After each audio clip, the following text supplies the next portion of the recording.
al-Mu'mineen Sayyidah Aisha radiallahu ta'ala anha reports about the action of the Messenger sallallahu alayhi wasallam, that Nabi sallallahu alayhi wasallam would often recite Surah Falaq and Surah Naas, Surah number 113 and Surah number 114, and then he would blow on his hands and he would rub his hands on his entire body, and this would be a means of protection.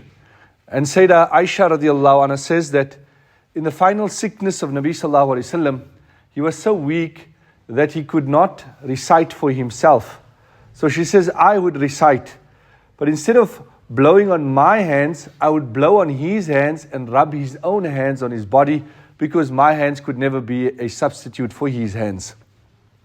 This surah, Surah Naas, teaches us about the effect of shaitan upon a human and why we need to seek protection from shaitan all the time. On one occasion, Nabi sallallahu alaihi wasallam was in the masjid late at night, and he had al-Mu'mineen Sayyidah Safiya binti Huyay with him, one of his honorable wives. And she had her niqab on, so no one could identify who she was. And two Sahaba radiallahu ta'ala walking by, and they seen Nabi sallallahu alaihi wasallam with his wife, and they started walking quickly. And Nabi sallallahu alaihi wasallam stopped them and said, Ala rislik, just hold on. This is my wife, Safiya radiallahu ta'ala anha. So they said, Oh Nabi of Allah, but we could never have doubt that you are with a strange woman, so there's no need to clarify. So Nabi sallallahu alaihi wasallam said that the reality is that shaitan flows in the body of a human like how blood flows in the human, and I did not want you to have any doubts in your mind. So shaitan's plan is to try and deceive us and ultimately to lead us to Jahannam. And he is constantly at that plan, trying to fulfill it, trying to achieve his goal, and we need protection from him. So how do we gain protection from him? We gain protection through Surah Naas.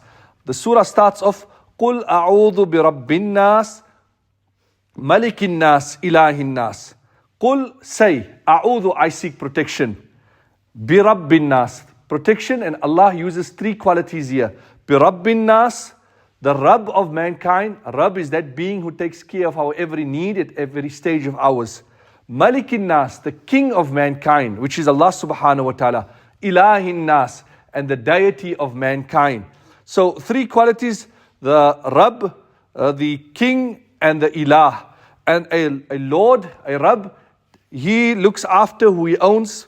A king protects his subjects, and a deity protects those who worship the deity. Therefore, we ask Allah using all three mediums, all the different attributes of Allah subhanahu wa ta'ala. And what we ask protection from, min sharril waswasil khannas.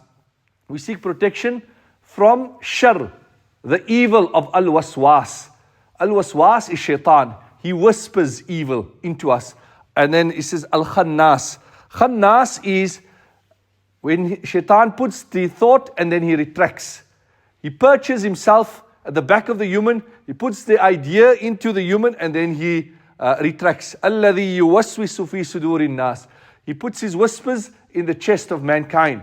Now why a whisper is such a dangerous thing? Because it starts off as a whisper, and then it becomes an intention. And an intention then becomes a resolve, and a resolve becomes an action. So it all starts off with a whisper of shaitan. Look at that lady, say that thing, listen to this, and then one sin leads to another sin. So therefore, we need to stop at the point where we seek the protection of the whispers of shaitan. And he's referred to as khannas because he perches himself, he just puts the idea, and then he retracts, and then man follows through with the action.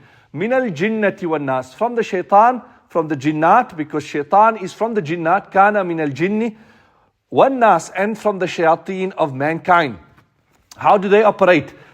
Shaitan then brings other people around you who whispers ideas, who creates doubts in your mind, and then we follow through with that. So therefore, we seek protection from the shayateen, from the jinnat, as well as mankind. And Nabi sallallahu alaihi wasallam taught us a dua, and he said that we should read, Allahumma inni a'udhu bika min sharri nafsi wa min sharri shaitani wa shirkihi. Oh Allah, I seek protection from my nafs and from shaitan and from idol worship. Because also, in terms of our nafs, it does the work of shaitan. Like in the month of Ramadan, where shaitan is locked up, yet we find ourselves tempted towards sin, it is because of shaitan within us, and that is the nafs that tempts us towards sin. May Allah Rabbul Izzah save us from all the plotting and the planning of shaitan.